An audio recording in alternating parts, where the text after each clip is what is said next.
India کے معروف عالم شاہی امام پنجاب کے بیانات کے لیے مولانا عثمان تھیریپی کو سبسکرائب کریں۔ جس بڑے چودھری مولوی کے پاس جو اس کا مزاج بنا، اس نے کہا نہیں، اسلام ہمارے مزاج کے مطابق چلے گا۔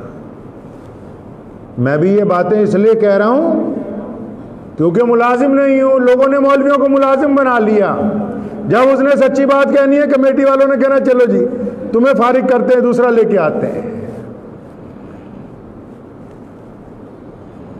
اسلام کے اندر روح کو بیدار کیا۔ رسول اللہ صلی اللہ علیہ وسلم نے مکہ مکرمہ میں جب گفتگو کی پہلی تو ایمان کی بنیاد کس پر رکھی؟ آج بہت سارے لوگ یہ کہتے ہیں کہ آپ ایمان لے آئیں، آپ ایمان کو مضبوط کر لیں، آپ ایمان کو بنائیں۔ تو ایمان لائیں کہاں سے؟ کس دکان سے ملتا ہے؟ ایمان مضبوط کیسے کریں؟ آخر کون سا ایسا سیمنٹ ہے جس کا پلستر کر دیں یہ مضبوط ہو جائے گا؟ ایمان بنائیں کیسے؟ کون سا مستری اس کو بنا دے گا؟ پتہ لگے کیا ایمان نماز پڑھنے سے بنتا ہے؟ کیا ایمان قرآن پڑھنے سے بنتا ہے؟ کیا ایمان نماز کے بعد ابابین پڑھنے سے بنتا ہے؟ چاشت پڑھنے سے بنتا ہے؟ تہجد پڑھنے سے بنتا ہے؟ ایمان بنتا کیسے؟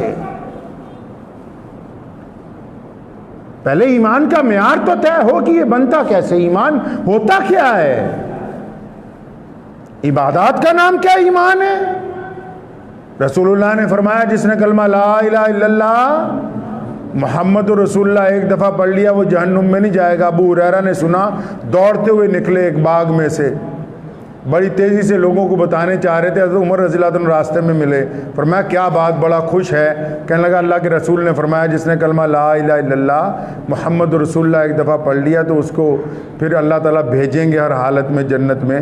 زور سے چھاتی پہ ہاتھ مارا، پیچھے کو گر گئے۔ فرمایا اگر یہ بات لوگوں کو پتہ لگ گئی تو اعمال کے لحاظ سے لوگ کمزور ہو جائیں گے۔ تو پتہ یہ لگا کہ ایمان کا تعلق تو اللہ کی ذات سے ہے، اعمال کا تعلق جنت اور جہنم کے ساتھ جڑا ہوا ہے۔ تو ایمان کیا ہے؟ ایمان بنتا کیسے؟ ہر ایک مسجد کی پیشانی پر ایک بات لکھی ہے، یہ اوپر ہر ایک مسجد کے ماتھے پر ایک ہی بات لکھی ہے جس کا پہلا لفظ ہے لا الہ۔ اب یہ جو لا الہ ہے، کسی مولوی سے جا کے پوچھو کہ حضرت یہ لا الہ کا مطلب کیا ہے؟ اللہ کو مان لیں۔ لا کا مطلب کیا ہے؟ نماز پڑھیں، روزہ رکھیں، حج کریں، زکوٰۃ دیں، اس کا مطلب کیا ہے لا کا؟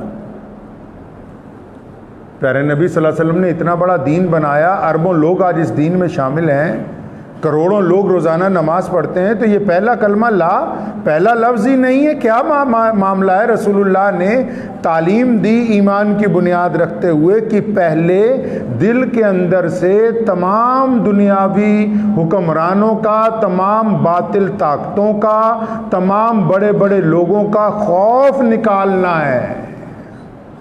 پہلے انسانوں کے اندر سے خوف نکالنا ہے۔ لوگ اسلام سے قبل ڈرے ہوئے تھے، اسلام سے قبل لوگوں کے پیروں میں بیڑیاں تھیں، اسلام سے قبل غلامی کا سلسلہ تھا، اسلام سے قبل لوگ غریب کو عبادت گاہ میں شامل نہیں ہونے دیتے تھے، اسلام سے قبل کالا آدمی ایک عبادت گاہ کے اندر جا نہیں سکتا تھا۔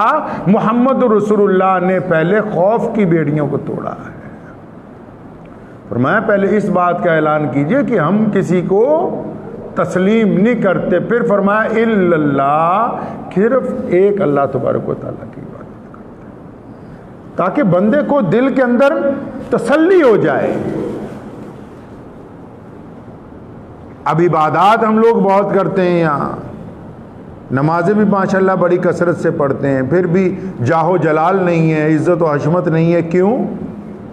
کیونکہ ایمان کا جو پہلا جز ہے یعنی شرک کی رگیں کٹ جانا، اللہ کے علاوہ کسی اور کی ذات پر کوئی توکل نہیں، یہ رسول اللہ کا درس ہے۔ پہلا انسانوں کو سمجھایا کہ توقع رکھنی ہے، اللہ سے رکھیں، نفع کی، نقصان کی، فائدے کی، جو بھی توقعات ہیں وہ اللہ کے ساتھ وابستہ کیجیے۔ اور پھر دین ہمیں اس لیے دیا تاکہ ہم اس دین کے اوپر چل کے خود اچھے بندے بن جائیں۔ تو ہم نے کیا کیا؟ ہم نے دوسروں کے لیے فتویٰ ڈھونڈا، اپنے پڑوسی کے لیے فتویٰ، مسجد کے امام کے لیے فتویٰ، قبرستان کی کمیٹی کے لیے فتویٰ، مدرسے کی کمیٹی کے لیے فتویٰ۔ تو اس سے کیا فائدہ ہوا؟ اسلام نے کہا کہ آپ شریعت پہ چلے، پہلے خود تو پابند ہو جائیں۔ اچھا فتووں نے اسلام کی روح نکال دی۔ میں اکثر کہا کرتا ہوں یہاں پنجابی مسلمانوں کو کہ ہمارے یہاں رواج ہے، اسلام میں حکم بھی ہے شریعت میں کہ یہ پاجامہ ٹخنوں سے نیچے اگر جائیں گے تو بندہ جہنم میں جائے گا۔ پاجامہ جے گٹیاں تو نیچے ہو جائے بندہ جہنم چ، تے جے پاجامہ گٹیاں تو اچے ہو جائے تو بندہ جنت چ۔ تو جنت اور جہنم گٹیاں چ پھنس گئی بھی۔ اب بہت سارے لوگوں کو پوچھے کہ بھی اگر پاجامہ ٹخنوں سے نیچے ہے تو آپ جنت میں، پاجامہ ٹخنوں سے اوپر ہے تو آپ جنت کے اندر چلے جائیں گے۔ تو پتہ فتویٰ تو آ گیا، تو اس کی روح کہاں گئی؟ فتویٰ آ گیا، اس کی روح کہاں ہے؟ رسول اللہ صلی اللہ علیہ وسلم نے جس دن یہ بات کہی، ابو بکر رضی اللہ تعالیٰ عنہ مسلمانوں کے سب سے بڑے مسلمان، امام الانبیاء کے بعد اگر کائنات میں کسی کی سب سے بڑی اہمیت اسلام میں ہے، سیدنا ابو بکر صدیق کے، مسلمانوں کے پہلے خلیفہ۔ اور رسول اللہ صلی اللہ علیہ وسلم کی زندگی میں اگر کوئی صحابی ممبر رسول پر، مصلی رسول پر امامت کے لیے کھڑے ہوئے تو ابو بکر ہے۔ جس دن حضور صلی اللہ علیہ وسلم نے فرمایا نا اپنا پاجامہ ٹخنوں سے اونچا کر لو، ابو بکر گئے، بڑے پریشان ہوئے۔ اکثر آپ کئی لوگ آپ کو ملیں گے جن کا پاجامہ یا لنگی لاچی وغیرہ ڈھلک جاتی، بار بار نیچے ہو جاتی۔ ابو بکر نے کہا، صحیح بخاری کی حدیث ہے، فرمایا یا رسول اللہ میرا پاجامہ تو اکثر نیچے ڈھلک جاتا ہے۔ آپ نے فرمایا کہ جن کا کپڑا نیچے ہوگا وہ جہنم میں جائیں گے۔ سونے رسول نے کندھے پہ ہاتھ رکھا، فرمایا ابو بکر یہ آپ کے لیے تھوڑی کہا ہے، یہ جو واقعہ آپ کو میں سنا رہا ہوں اس کا مقصد یہ نہیں کہ نیچے کر لینا ہے، وہ تو اوپر ہی رہے گا، لیکن رسول اللہ فرمایا ابو بکر آپ کے لیے تھوڑی، آپ جیسوں کے لیے تھوڑی۔ فرمایا رسول اللہ کیوں یہ حکم دیا گیا؟ فرمایا اس لیے حکم دیا ہے کہ جو لوگ اپنی چادر نیچے لٹکا کے، اپنی سلوار نیچے کر کے اکڑ کے ساتھ چلتے ہیں گردن اٹھا کے، یہ اس لیے کپڑا اونچا کیا تاکہ ان کو شرم محسوس ہو تو ان کی گردن میں سے سریا نکل جائے۔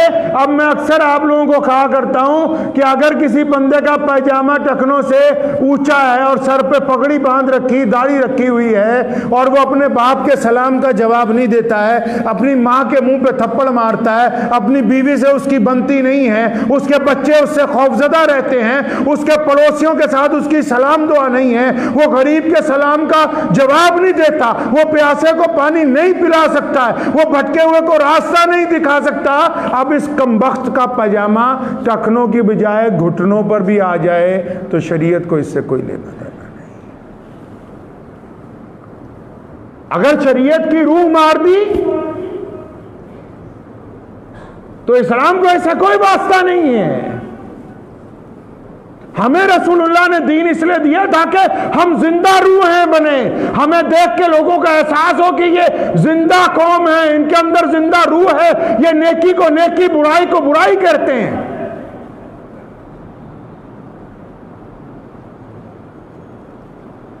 رسول اللہ نے حدیث میں فرمایا 3 درجے ہیں ایمان کے، پہلا برائی کو دیکھے تو دل میں برا مانے، دوسرا برائی کو دیکھے تو زبان سے کہے، تیسرا برائی کو دیکھے تو ہاتھ سے روکے۔ تو یہاں تو تینوں میں سے ایک بھی نہیں ہے۔ میں کئی شادیوں میں گیا، دیکھا تو اچھے اچھے لوگ جن کے کئی دن دین کے راستے میں لگے ہوئے ہیں، ڈی جے بج رہا ہے، خاموش لگے، اس کا مطلب ان کا مزاج بھی یہ نہیں کہتا کہ اگر روک نہیں سکتے تو ہم خود اٹھ کے چلے جاتے۔ کئی لوگ بڑی بڑی مسندوں پر بیٹھے ہیں ملک کی اور انتظار میں ہیں کہ دوبارہ راجیہ سبھا کی ممبری مل جائے، اور جب کوئی مسلمان کسی تشدد کا شکار ہوتا ہے تو ان کی زبان سے ایک لفظ نہیں نکلتا۔ تو یہ ایمان کے کون سے درجے میں؟ یہ ایمان کا کون سا درجہ ہے؟ نمازیں پڑھنا صرف دین کا نام نہیں ہے۔ اسلام نے کہا ہے کہ ایمان والا وہ ہے جس کی روح زندہ ہو، جس کی روح مری ہوئی ہے وہ ایمان والا تھوڑی ہے۔ اس کو غلط فہمی ہے کہ میں قریشی ہوں، میں انصاری ہوں، میں پٹھان ہوں، میں فلاں ہوں، میں فلاں ہوں۔ کچھ نہیں ہے، وہ اللہ کے نزدیک مردہ ہے۔